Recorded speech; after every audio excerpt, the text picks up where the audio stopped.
Hello সবাইকে। তো কাল হচ্ছে 1 নভেম্বর, আমার জন্য তো খুবই একটা স্পেশাল দিন, কারণ ক্যান্ডির কালকে বার্থডে।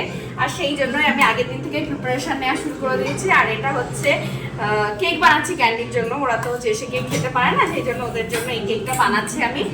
তো এটা আমি ইউটিউবের একটা ভিডিওর সাহায্য নিয়ে এই কেকটা বানাচ্ছি। তো দেখাও এই ব্যাটারটা একটু।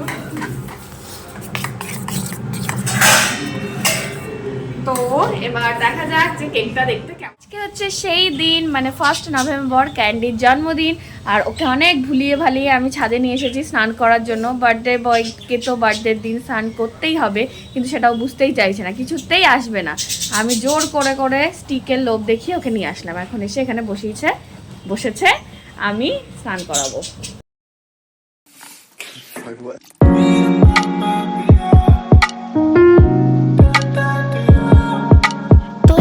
ক্যান্ডি স্নান কমপ্লিট, তো ওকে আমি ঠাকুর ঘরে নিয়ে যাচ্ছিলাম যাতে ও ঠাকুর প্রণাম করে, কিন্তু ওর তো স্টিকের লোভ, মানে ও স্টিকের দিকেই তাকিয়ে আছে যে কখন আমি স্টিকটা দেবো ওকে।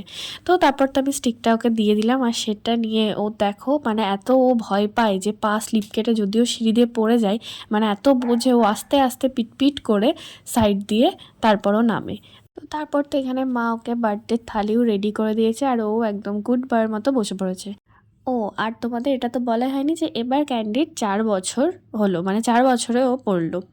আর এখানে সব পছন্দের খাবারগুলোই ছিল ওর জন্য। 5 রকমের সবজি সেদ্ধ, তারপরে চিকেন লেগ পিস, পায়েস, আর সাথে ছিল টক দই।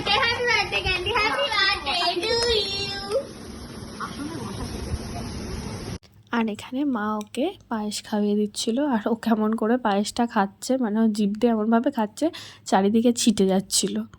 আর এখন বয়স বাড়ার সাথে সাথেও কিন্তু শান্তও হয়ে যাচ্ছে, মানে আগে এভাবে আসনে বসে ও যে বার্থডে সেলিব্রেট কখনোই হয়নি, সবসময় ওকে চেয়ারে বসাতে হতো, তারপর হতো কারণ ও পালিয়ে যেত, কিন্তু এখন কিন্তু গুড বয় হয়ে গেছে।